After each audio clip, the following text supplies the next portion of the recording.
And welcome to today's edition of the Locker Room Advisor of the People TV. I am Jerry up in your high, and we've got a thrilling show for you today, and it promises to be exciting with the usual suspect joining me to add spice and flavor to the show this lovely afternoon. Of course, talking about Ike Chukwu makes a return alongside Mayowa, who gets to join us virtually, and they have all the action, and of course, we're ready to share the hot takes on what's going down in the football world. And I advise that you stay tuned, subscribe for those watching us on YouTube, turn on that notification bell. Also, don't forget to call us via the WhatsApp number showing on your screen to join the conversation. And that's also for those who are watching us on LCL TV channel 264. And Ikechukwu, it's great to have you join us once again. So much happening in the football world. We saw the Club World Cup.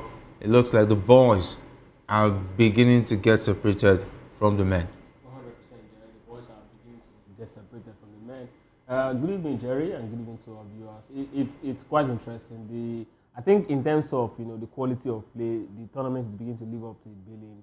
Yes, some of the teams have experienced shock at some point. Like PSG lost a game in the group stage. Of course, they bounced back to really show that yes, they're actually that team. I think they are the team to beat in this tournament. Of course, Real Madrid is also showing that they've got class, despite the fact that likes of Kylian Mbappe is here to actually make his appearance in this particular tournament. But then they've really shown a good strength in depth, and that's kudos to Xabi Alonso, who's been able to actually manage the team so far. It's a lot of interesting conversations in the world of sport, and I'd like to sit back and hear as you actually explore those stories. It's what it is. There's so much going down in the football world, and hopefully when Mayowa gets to join us after trying to look for players for Manchester United, because definitely it looks like the tall order for the Red Devils right now is searching for players to join up with the club side and actually battle relegation out of relegation spot last season. But let's talk about Victor Osimhen. The man is in the news. It's all about his transfer information and updates. There are talks that Juventus are showing interest in him. One man has come out to say that it's actually not true, and coming from the scouting director and a Juventus legend himself, Chiellini, the captain, one-time captain of the Italian Azzurri national team. He won the Euros, and of course, he was well popular for the bite. He suffered in the hands of Luis Suarez, the one-time Liverpool striker, who currently plays in the MLS alongside Lionel Messi in the LA Galaxy side. Okay, Giorgio Chiellini is currently the scouting director of Juventus. He has clarified that the club has no interest in signing Super Eagles striker Victor Osimhen this summer, although Juventus was previously linked to the Nigerian forward, especially under former sporting director Cristiano Guntoli. Chiellini, however, dismissed the rumor, stating the club has nothing to do with Osimhen. And recent reports indicate that Juventus is now targeting other attacking options such as Victor Gyökeres and Jonathan David as part of their transfer strategy. And Chiellini mocked the ongoing media speculation, saying, "You keep talking, you keep walking," during a conversation with the press. And of course, I don't know, maybe Chiellini is not a fan of Victor Osimhen, but take a look at the options they're looking at. I still see Victor Osimhen is ahead of them. What could make them overlook an opportunity to sign Victor Osimhen? I'm interested in Victor Gyökeres, who I know has already said that his first option and his first choice is Arsenal. Okay, so Jerry, we actually really take a broader look at the Osimhen situation, and why it seems like the big guns in Italy begin to actually track back. Of course, Juventus would have been a very good option for him because of their pedigree in Serie A, and of course because in fact they are the biggest brand in Italian football, right? But the big question is, who is Chiellini, and of course who is Antonio Conte? This is exactly how you get to understand why the conversation about we not wanting him is beginning to pop up. Now, you remember in 2016, Italy went to the Euros, right? And Antonio Conte was their manager at that point, and of course Chiellini was part of that team. So there's this cult that ex-players and managers actually form And when one person, discredits you or see you as, a bad option or a bad market, it tends to rub off on other persons. Because, life generally is all about, referrals. If I say, Jerry, okay, go to this place, and you actually go in there based off, who I am, right? Your recommendation. Yes, my recommendation. Now, if I discredit you upon arrival, no matter how good you are, it's going to be very difficult for them to even want to give you a chance. That's exactly how life works. And of course, Osimhen at this point is not a good market in the face of Italian football. He has a very bad image, right? And that's exactly why you continue to see news like this. And this is why I will keep saying this. Osimhen's best option at this point is actually to even move away from Italy. Just go to perhaps England, and Osimhen needs to actually start afresh. And how do you start afresh? Take a low cut, prove a low wage cut, and then prove that you are still the same person in a top 5 league in Europe. If you can do that, every other conversation about your character and whatever it is that is actually a stumbling block for you at this point will become a thing of the past. But at this point, he doesn't have that leverage anymore. Yes, he has gone to Turkey to actually prove he's got the quality. Yes, Galatasaray still wants him. But of course, what is really the difference in terms of disparity between Turkey and Saudi Arabia at this point? So these are the questions a lot of persons will be asking, and then you should really figure it out as soon as possible, because once this particular transfer closes and he's unable to at least go to a top team in Europe, it becomes a problem for him. That's exactly what the situation is at this point. Yeah, definitely quite a difficult situation Osimhen has found himself. And talking about his release clause could also be the reason why Juventus are not looking at his options. Because if you take a look at Victor Gyökeres, Osimhen is still expensive, more expensive than Gyökeres. And his wages, definitely his weekly wages, are far ahead of Gyökeres or even the Jonathan David, who definitely doesn't come close in terms of the quality that Victor Osimhen will bring to that Juventus side. Because, and even going for Gyökeres, for instance, fine, he has done well in the Portuguese league. This is a player who struggled to cut it in England before he decided to get it right out there in the Portuguese league. What is the assurance that if he comes to the Italian Serie A, he will be able to cut it? Because definitely the Italian Serie A is one of the toughest leagues in Europe. And talking about the hard tackling, definitely is a very difficult league. And of course, Juventus need a striker who can stay fit, who can, of course, match the strength. And of course, Osimhen has been tested and trusted in Italy. He has gone to Galatasaray. He has shown that he can do it outside of Italy. He has, of course, done it in the French league. Then the Premier League and Spain are the only options. But if you survive most of this league, it shows that you can go around. But it is what it is. It's now left for them to make the big decision. And if they feel they cannot pay his wages, I think it's advisable to just back out instead of giving the man hope or trying to, some clubs do it. They try to show they're interested in the player, but right deep down, they know they are not going to sign that player. But Jerry, I don't think this is a case of money for Victor Osimhen, because if it were a case of money, Chiellini is sporting. He's very much in the board. He would have actually said it. We cannot afford it at this point. It's not about the money. It's about the baggage he's coming with at this point, right? It's about his public perception. It's about his image.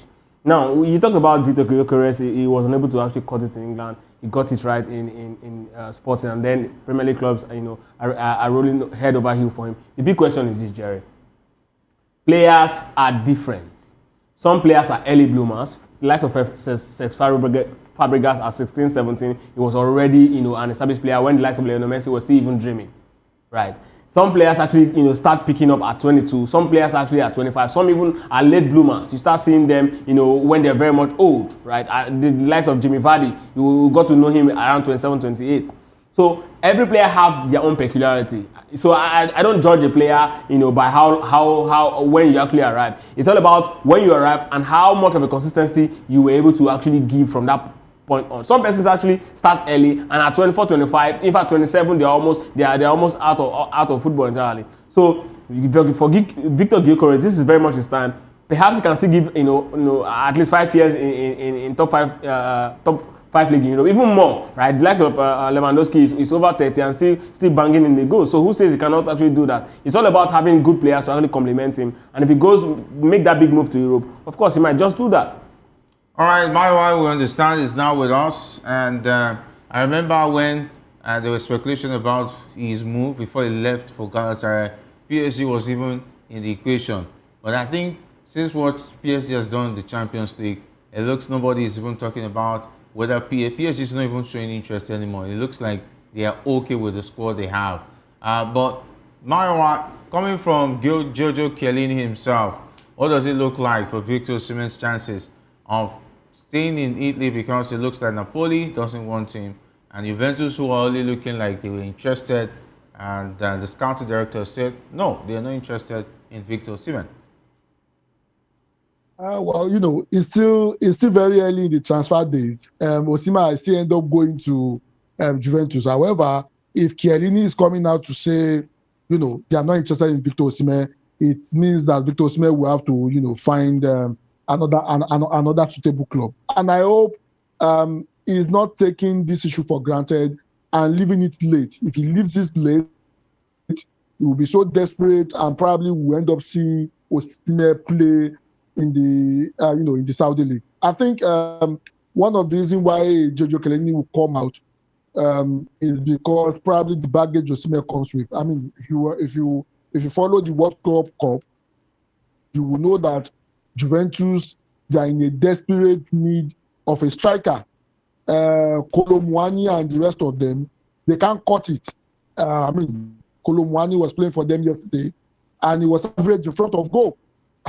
You will need a striker, a proven striker that can score the goals for them. And for the life of me, I know definitely if they want to do anything spectacular in the Champions League next season, and even in the league next season, they will need a striker that can bang in the goals. And I think Osimhen is an option for them. However, Osimhen comes with a whole lot of baggage.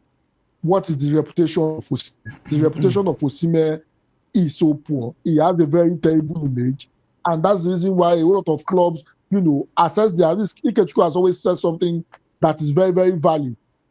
Before they sign you, they do a risk analysis. They do a risk assessment. If you are putting money on you, are we bringing you to scatter our dressing room, or are we bringing you in, to improve on the positivity of the team, to affect the team positively? If you score the goals on the field of play and you scatter the dressing room, and the dressing room is not coordinated, the coaches, the players are against the coach, definitely you won't go anywhere. So we'd rather go for somebody that will not give us a headache, somebody that we are sure that he will not go and make video and be criticizing the coach if they disagree on tactics. We'd rather go with that person than go with somebody we have the proof all over the internet that is authentic. The option for Osimhen right now is very simple. I think Ikechukwu said something that's very, very important also. I think he should probably stay away from the controversies. I think Italy might not be the best place for him. Probably maybe he should find another club in the EPL and, find a way around and probably keep his head down and, prove his worth again. It's not that he doesn't have the talent, but the risk with him, the risk associated with bringing him in, scares a whole lot of club away from him. And I hope, he's investing in a good PR team. This is the time he needs to start launching his own image for him to be able to get a decent club. If he does not do that, he might not sign, for one of the biggest clubs or for one of the top 5 clubs, for one of the, he might not sign for one of the top 5, leagues in the world, and that would be very terrible for his career, to be honest with you. Yeah, it all boils down to the exposure of a player like Victor Osimhen. And I noticed that he has so much relied on local influencers to push him forward. Boys. And let me tell you, if Osimhen wants to play in the big leagues, he doesn't have to look at those influencers on X, all those local influencers that have Banga no cool. boys, call them Banga boys. Yeah, maybe that's the word for them right now. But those are not the people that are going to push you into those rooms where the conversation really matters. And that is what players like Cristiano Ronaldo has. I'm trying to remember his agent who has been with him right from his days. I think Mendes or something. Mendes. Yeah, he has been behind him. And take a look at the likes of Lionel Messi. They have people who will speak for them in those places that matter. Until the man that died, I can't remember, the agent, the Italian. Manuela. Yeah, those are agents that can push one button. I'm telling you, if he has those kind of people behind him, Osimhen will not be struggling. Mario Balotelli was a terrible guy, but he was getting contracts. Yeah, he moved to Liverpool at the time where he was still a hothead, you know, and he was able to secure a move to Liverpool. In spite of what he did at Liverpool, he still left Liverpool and still joined a decent side. So it doesn't have to be his character. It has to be those who are doing his image making. And where is Osimhen spending the money?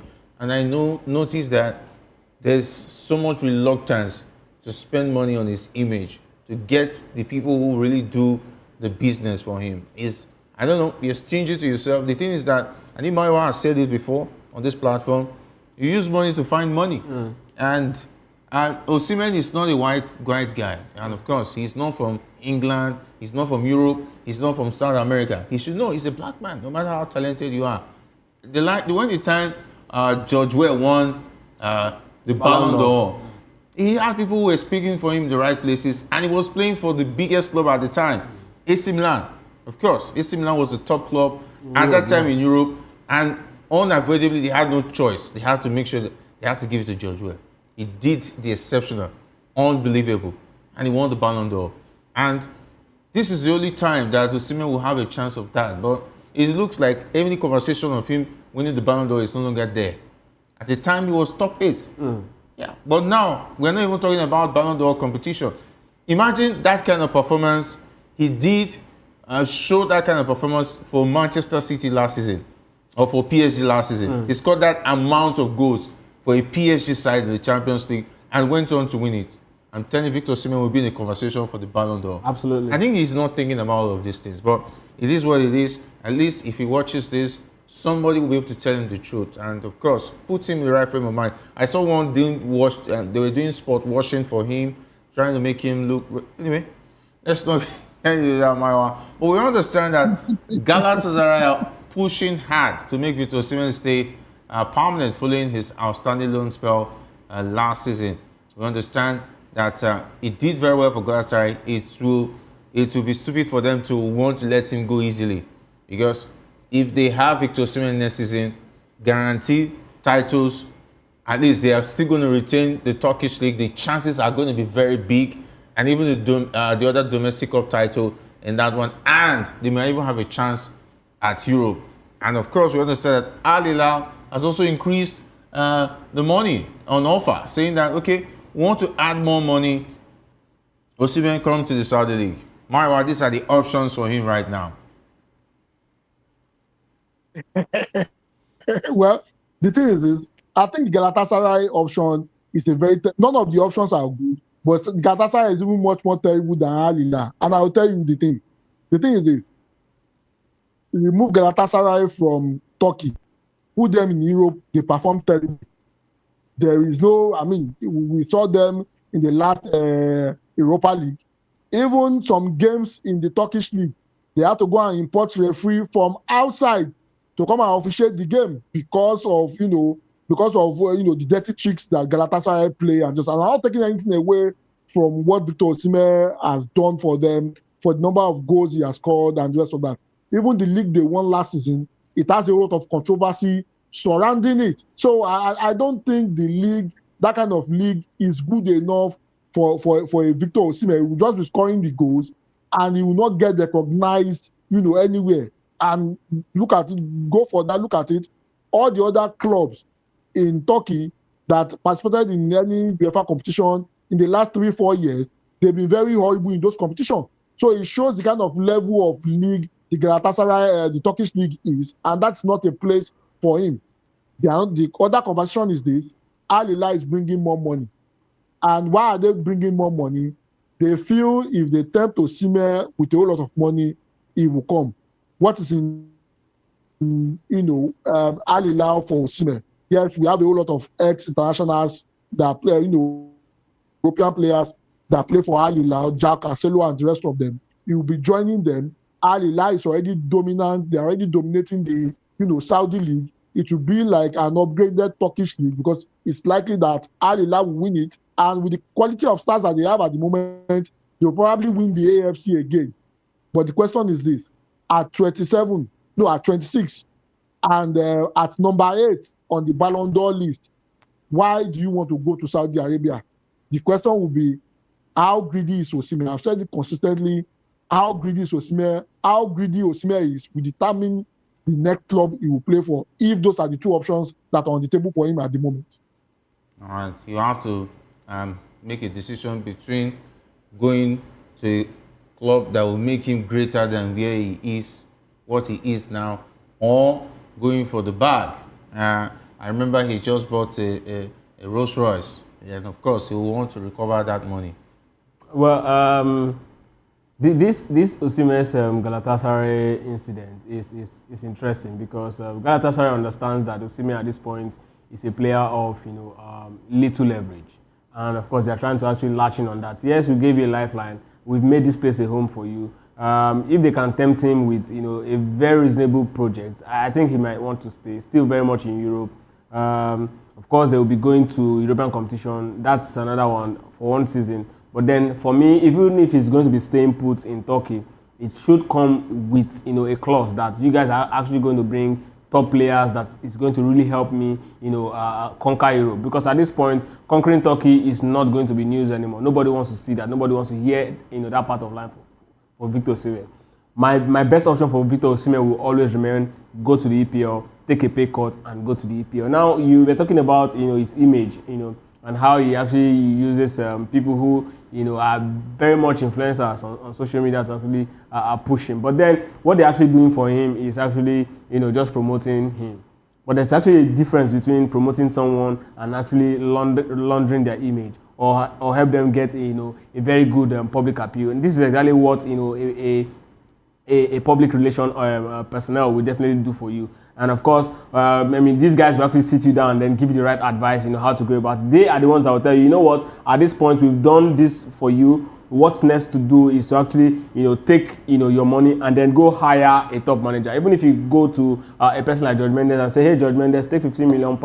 I want, a good deal. I want to play for a top club.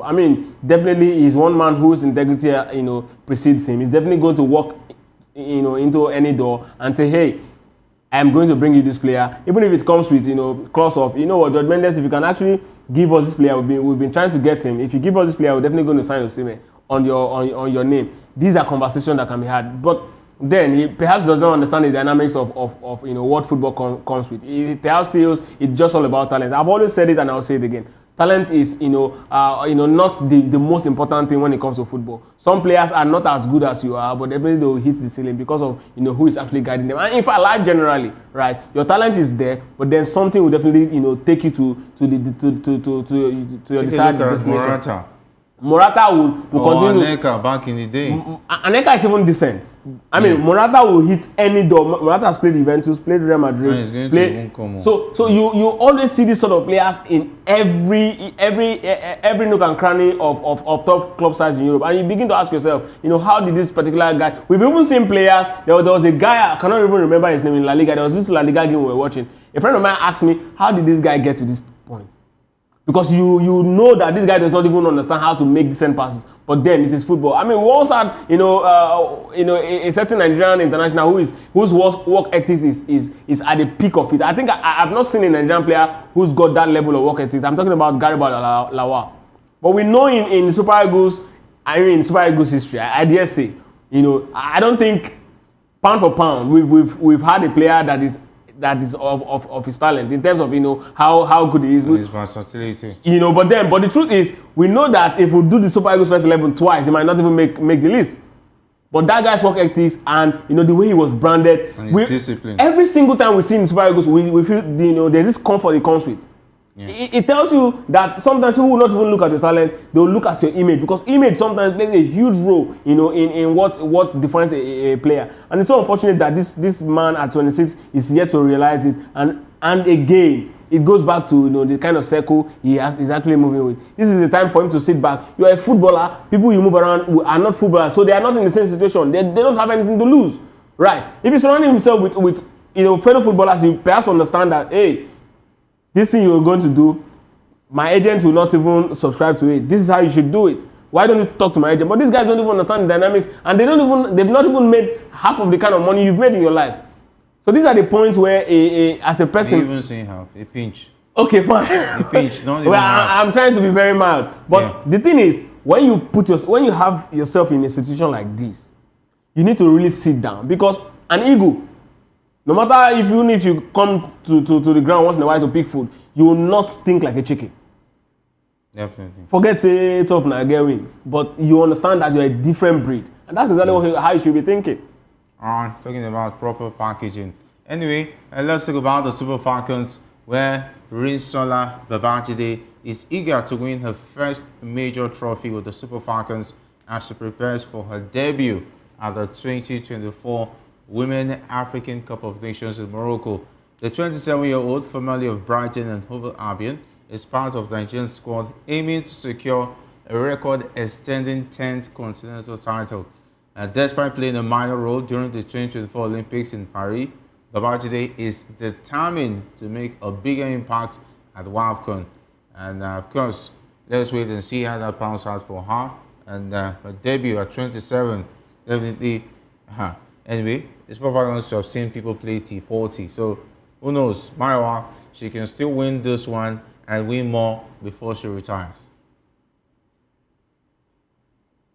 She can definitely do it. I mean, Onomebi, Perpetual Kocha, Chiellini, and the rest of them, they played their late 30s and early 40s. And, if he's fit enough to play for the Super Eagles till that time, why not? Debut at 27 is a bit, late. But, I mean, it's a good one. He's bringing the quality of, the WSL to the national team. And I hope to see what he can do to affect the team positively. I've seen the friendly, and I hope Madugu is taking a lot of note. There is a need for them to be much more clinical in front of goal if we are going to win that Nations Cup. How they parade themselves in front of goal. They've been a bit goal shy. Yes, they score goals, but the goals have not been that clinical. And I want them to be much more clinical because of the chances they create. And there's not a lot of finishing. There's a lot of chances created, but little finishing, and that needs to be worked up on. We're going to go very, very far. And the reason for that is this: if we meet a team that is very defensive and we create those chances and we don't take it, once they hit us, that might just be the end. And that's the reason why we need to take all our chances if we want to stand any chance, to win the 10 titles in Morocco. All right, and of course, it's going to be a big competition for the ladies. They are in Group B alongside Tunisia, Botswana, and Algeria. And Justin Madugu's side will open their campaign on July 6 against Tunisia in Casablanca before facing Botswana on the 10th of July and Algeria on the 13th of July. And of course, take a look at the pairings of those teams. Just because Nigeria has been winning it back-to-back, none of these teams can even brag of winning the title. But it's going to be a big challenge going into that group. Yeah, and this is why it's quite scary for me, right? In the female football, when we go into any championship, we are just the overwhelming favorite. And the pressure is on the Super Falcons. The pressure will always be on us. And this is why it's a very big problem. Now, the problem here is this, right? The girls will be going under huge pressure, and the team they will be playing in will be, under no pressure, because knowing that if Super Falcons wins, it's no news. But of course, when they win, it becomes a news. And what that does to the psyche of this player is that they will be trying to actually play without making mistakes. And when you are too cautious of mistake in football, you're bound to make so many mistakes. Now it goes back to the mentality now for the young lady, right? 27. We're talking about earlier on how players can actually some players are actually late bloomers, and she's just one of them getting an opportunity to play for Super Falcons. This is one of the reasons why the Super Falcons might just end up winning the championship, because these players that have not won it before are actually those set of players who definitely they are defining the moment. They'll be the hungry ones. the like of Ashish Oshoala, Ajibade and co are really not motivated because they've seen this level before, they've been there before. But the ones who have actually not tasted, glory at this level are actually the ones who will be willing to actually give their all. Of course, there should be something, there should be some level of incentive that comes with the fact that they are pursuing the La Decima, which is the 10th title for all of them collectively. But then it goes back to the fact that winning this title on numerous occasions becomes a little bit less, comes with a little bit less motivation, and that's going to be a sort of challenge for the Super Falcons. But then I still believe they can actually get it all the way, because we played friendlies against some of the biggest house in Africa, and we've actually dispatched them comfortably. So at this point, going to that tournament, the only team I'm actually looking as as a problem is Morocco, because of course in the Nations Cup there's something about hosting a tournament. In fact, generally everywhere in the world, there's something about hosting Morocco. Plus the fact that Morocco is having a tremendous project, as regards their football development. We've seen the reflection in the male category, and of course, it's still coming up in the female category. And then you also know that this same year we'll be going to Morocco to play the male version of the AFCON. So it's a lot for them, and it's going to come with a lot of pressure for the girls in Morocco to want to win. So they are actually the only obstacle that I see at this point. But then one thing I'll just advise the ladies is, going to this tournament, be more comfortable, be more relaxed. Don't go under any sort of pressure. Just do your bit, and of course, I believe with their talent, they can actually come home with the title. All right, I believe with your talent, they will come back home with the title. It's going to be a tall ask from the girls. But let's talk about the under-20 side, who are called the Flying Eagles. Nigerians under-20, where the head coach Aliyu Zubairu has outlined his priorities as the Flying Eagles resume camp in Abuja ahead of the WAFU B Under-20 Nations Cup. The team is drawn in Group A alongside host Ghana and Benin Republic, and preparations are focused on addressing tactical shortcomings from previous outings. We saw them at the Under-20 AFCON. They've qualified for the Under-20 World Cup, which is later this year. And with what we've seen so far, I hope that at the WAFU B Championship, we'll see something different, something better from what we saw at the AFCON. It's going to be a very difficult one for them, because they have to battle Ghana and Benin Republic. These are very tough West African sides, most especially the Ghanaian under-20 side. And we understand that Gasol just assumed the president, or would you call it the chairman of the WAFU, talking about continental body. And of course, he would like to start on a winning note as far as this one is concerned. So there'll be pressure on Zubairu to make sure he delivers this one. Well, the question is this. I hope it's not the goalkeeper that is claiming to be 15 that will be in the post in that particular competition. It's the video on that 20, the last tournament that they went, yes, they qualified.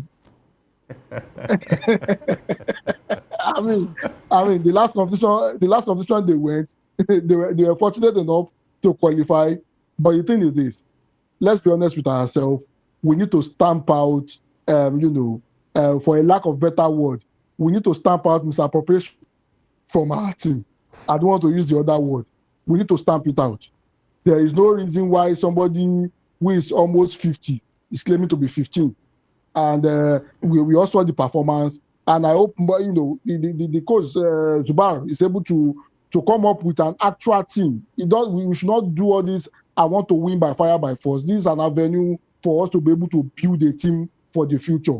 As far as I'm concerned, if it's the same, if the bulk of those going for that WAFU competition are the same guys that went to the Nations Cup that was held in I think in Nigeria or Egypt, I'm not expecting anything fantastic from them. As far as I'm concerned, a lot of those guys are not meant to be in that particular team. There's a need for us to find new blood that can actually play good football. And I don't think any of those guys will be able to do that. So I'm looking forward to that tournament, and I'm hoping majority of the guys that went to the last competition that everybody was complaining about, I hope majority of them do not make it. And I hope those who are going to this competition will actually be under 20 and not 35-year-old claiming to be 15-year-old. All right, my one is like, you'll be the one that will conduct the MRI scan. Find your way down to Ghana now. And because if you don't do that, I don't see any reason why within this short period of time they are going to do all this you're asking. This more or less look like a pressure group making a protest. Anyway, the coach has noted that the competition will serve as a build-up to the FIFA Under-20 World Cup scheduled to take place in Chile later this year. Of course, the championship is slated for 27th of September to 19th of October. That's later this year. He said this is going to be a championship to select players from there. I hope we'll see something different eventually. Ikechu. Well, Jerry, after the championship in Egypt, I mean, we had a conversation about, a good number of these players will not be part of that, World Cup. Whether we win it or not, it won't really change anything. I mean, if you remember the 2005 team that actually won the championship in Benin Republic, the Mikel and the co. Mikel was not part of it, but of course he was part of the team that went to the World Cup. So it's actually at this level, it's really a thing, and because it happens so because these players are barely known. Nobody know who actually participated in any tournament until they become global stars, or until actually they get to a level where the name starts ringing a bell. But I'm not surprised at that. Now back to what Maiwa was saying about the goalkeeper and the age and all of that. The truth is this, right? We've really not created a structure that will ensure that we actually have the appropriate age playing at the appropriate age category, and that's going to really be a problem. If we have a pool that we are expecting to actually give us XYZ player for certain age grade tournament, then we can have a conversation. But at this point, we don't have it, and this is going to really be a setback for the people running our football. It's just all about winning. You just want to win the battles, and at the end of the day, you lose the war. You should understand that the projects, you don't have to actually win all of the time. It's going to take a while before it becomes a thing. Morocco started in 2009. It took them over 10 years to actually go to a point where they can actually get a team that will actually do very well at the World Cup level. Their female football has really grown over the years. That's exactly what the project is. England started the project in 2012. And of course, it took them, in a couple of years before we started seeing the likes of Phil Foden. Now we can argue that England have arguably the best talent pool across Europe. Before that, it used to be France, right? After they started in '88, after France 98 that they won, we see young, crop of French players, littered Europe. They still even have, that young players, as to speak, but not as much as what we have in England at this point. That's exactly what it means to actually be very serious about, having a project that works. South Africa also have an excellent project. You see them, you understand that these guys actually played at the 20 level. Couple of years, many of them will join the top club side in South Africa. That's exactly how these structures actually work. But we don't have any of these things, and it's so unfortunate. Now, the man at the end of affair, like you rightly said, who is actually going to be, the chairperson of the WAFU, is going to actually be looking at the prize. Now, for him, it's just about getting the glory. The structure really doesn't matter back home. At the end of the day, when it's actually, coming out, he's going to say the administration did X, Y, Z. They actually helped to actually win the title. For them, it's just all about getting the feathers, but they don't remember that, what makes a man, a great man separate from an ordinary man. It's not what you're actually able to actually achieve while you're alive. It's actually the legacy you leave behind. It's unfortunate. These are part of the things these men really don't understand. All right, and of course, Mayowa, don't worry. The Kwara United, who just won the Federations Cup, will have their player, talking about the striker of that team, talking about Abdullahi Mohammed. He has been drafted to this Flying Eagles, so you'll be seeing him play for the Flying Eagles. And I don't know, maybe you take your MRI machine to check him, because he's already playing the NPFL, in the NNL. Anyway, Kwara United is in the NNL. Now, yeah. Now, okay. And since they won the Federations Cup, they will go into the NPFL. Is that how it's done? No, I'm not sure that's how it's done. I'm not really sure, okay. But he was the most valuable player in the Federations Cup, so he's going to be there. We've seen a situation where, anyway, I don't want to say quota system, where any player that is doing well in one region automatically gets to be in the Zubairo's team. But Maiwa, you know what it is. Well, the thing is, actually, we have clamored for change. I mean, there is no point taking the bulk of those players, the ones that participated in the championship in Egypt, to this next tournament. However, the thing is this: what is the credibility of the players they are using to replace the ones that we are complaining about? You and I know how many 20-year-olds, how many under 20 play in the Nigerian league. Not even the NPFL, the NNL now, that the record is so poor, you can't even get the actual database of all the players in the NNL, except you follow or except you go there and you are there for all the matches. That's when you start recognizing them. How do we even verify that these people are actually on that 20? It gets something that's very, very important. And I think that is the way to go for us if we want to do anything fantastic as regards our football, even to the national team. We need to have a system that actually produces player for each age grade system. And this system should be monitored. If we do that, we will not be scratching our head when somebody comes out and says, we actually know that this person is actually 15. I mean, those who claiming 15, most of them have finished secondary school 2017, 2018. How many 15-year-old it doesn't make any sense, to be honest with you. But in any case, it's a good one that somebody from the NNL is making the team. And I hope, how we do our coaching system in Nigeria. If a particular region is the national team coach, a particular region will take the under 17, a particular region will take the under 20, a particular region will take the under 23. I'm hoping that it's not because of our quota system, a particular region took under 20, then that particular person in charge is now using that same regional, that same quota system to put players in the national team. I think that would be very bad for the under 20 national team. It would be very bad for our subsequent, team that we want to build if we build that out. All right, of course, we take a look at the competition proper. Nigeria will get to play Benin Republic, and some days ago, and then our first game is against Ghana. That's on the 10th. That's about next week, if I'm correct. Yes, on that one. Before they go on to play Benin Republic, that will be on the 13th. So that's what it is about. Talking about the Wafubi Under 20 Boys Cup, and it's recognized by CAF.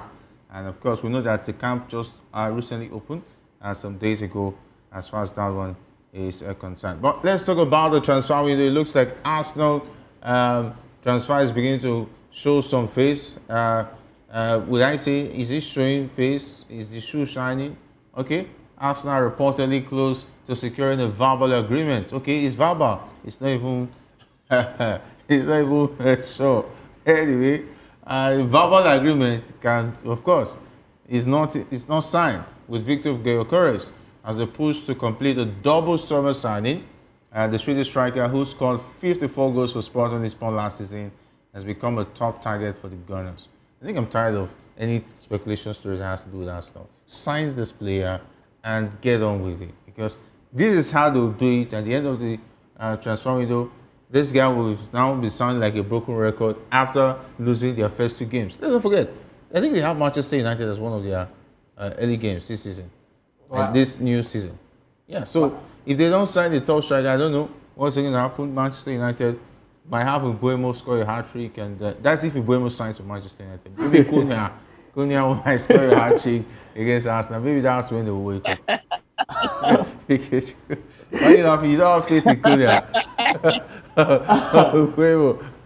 Well, of course, there are other sides to this story. Victor Gyökeres is keen on moving away from Portugal. Yeah, he's actually broke up with his girlfriend. He doesn't want any tie to Portugal. He doesn't want to stay in that city. He doesn't want to stay in that country. You don't have to let her go. Maybe she was trying to convince him to stay. Perhaps he had to make that call to actually end, whatever it is. He had to sacrifice whatever ties, yes, whatever ties that will be keeping him in Portugal. The commitment must be on the highest. I don't think it's about commitment at this point. I think it's all about determination to leave. Determination to leave, and the relationship between him and Sporting Lisbon. That's exactly what the situation is at this point. So if he's in England now, if he wants to leave England, he will end his relationship. I mean, the English girlfriend should be prepared. Jerry, eyes on the ball. If he moves to England, Jerry, eyes on the ball. Any London girl should be aware that this is the Gyökeres pattern.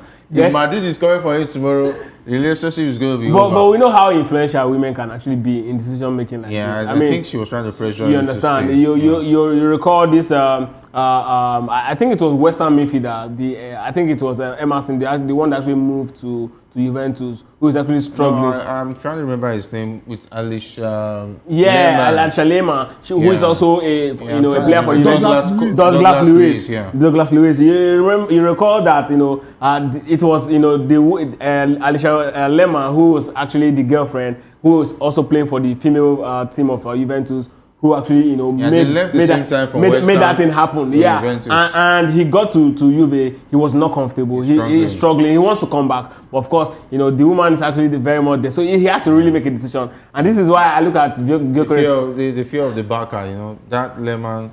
Something else. So you don't blame the man. Why would you blame the man? What that woman brings? I think she's the most beautiful female footballer in the world. Yeah, she brings a lot to the pitch, I don't know. A lot of side attraction and so on and so forth. Why you blame Douglas for making that option? I think he went to see even a good club compared to West Ham anyway. No, but for him, it's all about career development. It's still very much on the ascendancy. It's all about the backside. It's more about it's all about the ascendancy for him. He was actually moving up to the peak of his career when he left for Juventus. A lot of persons even said the deal was too early. Going to Juventus at this point. Now, a player that is that good is not supposed to be part of a team that is not as good as where he's coming from. Juventus has actually lost shape of who they were. If he actually went to a team that is already comfortable, he's really going to help his game. I mean, Douglas Lewis is actually a good player, but not that experience to actually help start the rebuild phase of Juventus, and that's why it was a wrong move for him. Even the fear of leaving that lady to the hands of the Italian boys. Jerry, would have gingered this man leave his West Ham project. You understand, Maiwa? Alicia Lehmann brings a whole lot of razzmatazz to football. So obviously, the thought of Alicia razzmatazz now, I can't explain further. She brings a whole lot of razzmatazz to football. The thought of leaving Alicia Lehmann to the Italian boys, I think that's what drove him to Italy. However, for Victor Gyökeres as well, I don't blame him for breaking up with his girlfriend. However, I hope he will not regret his decision. The reason for that is this. Arsenal, they are cheap speculators. How many times has Arsenal speculated that they are bringing in a player and they will not do it till the season starts? I hope Gyökeres is not too fast to break up with his girlfriend and Arsenal will disappoint him. We have seen it over and over again until I see the unveiling, until I see Gyökeres, stepping out on the pitch to play for Arsenal. That's when I will believe it. They have been in this talking trade of speculation. They will speculate till other clubs come for those players and they will not sign them. So until I see Gyökeres in Arsenal jersey, I will not believe that it's true. Yeah, I think Gyökeres is trying to protect his future as well. And for Arsenal, they are marker when it comes to transfer window. Marker disappoints. Anyway, it is what it is. And it's a different story for Paul Kuba, for instance. He gave a story of how his wife left him when the fame left. And that's how, anyway, when you put all your eggs in the woman's basket, it's more like it's using basket to fetch water in some situations, not all situations anyway. But it is what it is. But time will not permit us to go into the stories of what women has done to footballers. But we'll part with this one. Liverpool have firmly rejected the forward offer from Bayern Munich for Colombian forward Luis Diaz, making it clear that the 28-year-old is not for sale at any price this summer. Of course, we'll leave it at that. My wife's been awesome having you, as well as Ikechukwu. And no woman is stopping Man United now, but go and sign the players. Sign players, please, for crying out loud. All right, big thanks to you guys behind the scene, talking about the likes of Victor, Alex, and as well as Jeremiah, not leaving out Ikechukwu. Hassan, okay? Hassan is on the bars today, okay? My name is Jerry Apello. I'm saying thanks for being a part of the show. I want to meet again. Stay safe, and if not 20 at all, do it to sponsoring.